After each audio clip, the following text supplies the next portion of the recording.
नमस्कार, स्वागत है आपका। मैं हूं आपके साथ लोकेंद्र त्यागी। पश्चिम बंगाल से इस वक्त एक बड़ी और सियासी तौर पर बेहद अहम खबर सामने आ रही है। राज्य में विधानसभा चुनावों से पहले मतदाता सूची के विशेष गहन पुनर्निरीक्षण यानी एसआईआर को लेकर विवाद लगातार गहराता जा रहा है।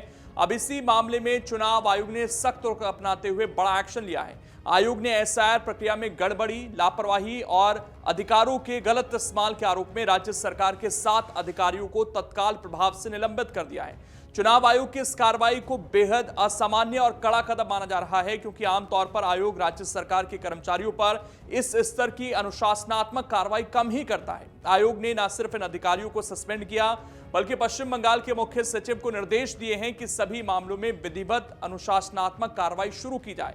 आयोग का साफ कहना है कि मतदाता सूची जैसी संवेदनशील प्रक्रिया में किसी भी तरह की लापरवाही लोकतंत्र की जड़ों को कमजोर करती है और इसे किसी भी सूरत में बर्दाश्त नहीं किया जाएगा। जिन अधिकारियों पर कार्रवाई हुई वो सभी एसआईआर प्रक्रिया के दौरान सहायक निर्वाचक पंजीकरण अधिकारी यानी एईआरओ के तौर पर तैनात थे। ये अधिकारी अलग अलग जिलों और विधानसभा क्षेत्रों में मतदाता सूची के सत्यापन और अपडेट का जिम्मा संभाल रहे थे।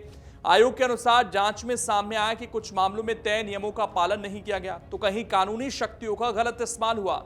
इसी आधार पर जनप्रतिनिधित्व अधिनियम 1950 की धारा 13 सीसी के तहत यह कार्रवाई की गई है।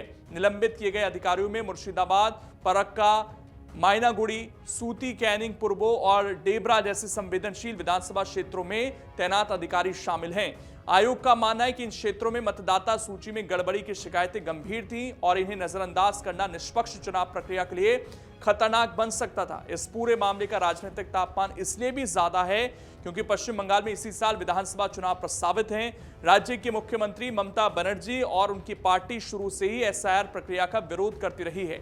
ममता बनर्जी का आरोप है कि विशेष गहन पुनर्निरीक्षण के नाम पर वैध मतदाताओं को सूची से बाहर करने की कोशिश हो रही है, जिससे चुनावी नतीजों को प्रभावित किया जा सके। इसी विरोध के तहत राज्य सरकार और सत्तारूढ़ दल तृणमूल कांग्रेस इस मुद्दे को लेकर अदालत तक पहुंच चुके हैं। एसआईआर के खिलाफ दायर याचिका पर सुप्रीम कोर्ट में सुनवाई जारी है। हालांकि शीर्ष अदालत ने अब तक इस प्रक्रिया पर किसी तरह की रोक नहीं लगाई है। कोर्ट ने स्पष्ट संदेश दिया कि चुनाव आयोग को संविधान और कानून के तहत मिले अधिकारों में अनावश्यक दखल स्वीकार नहीं किया जाएगा। चुनाव आयोग का कहना है कि एसआईआर का मकसद मतदाता सूची को अधिक पारदर्शी, शुद्ध और त्रुटि रहित बनाना है, ताकि फर्जी या दोहरे नाम हटाए जा सकें और वास्तविक मतदाताओं का अधिकार सुरक्षित रहे। आयोग के अनुसार अगर इस प्रक्रिया में तैनात अधिकारी ही नियमों का पालन न करें तो पूरी व्यवस्था पर सवाल खड़े हो जाते हैं। राजनीतिक जानकारों की माने तो 7 अधिकारियों का निलंबन सिर्फ प्रशासनिक कार्रवाई नहीं बल्कि एक कड़ा संदेश भी है कि चुनाव से पहले आयोग किसी भी तरह की ढिलाई नहीं बरतेगा। आने वाले दिनों में इस मामले पर सियासत और तेज होने की संभावना है, खासकर तब जब चुनावी सरगर्मी लगातार बढ़ रही है। बाकी इस पर आपकी जो भी राय है कमेंट कर जरूर बताएं।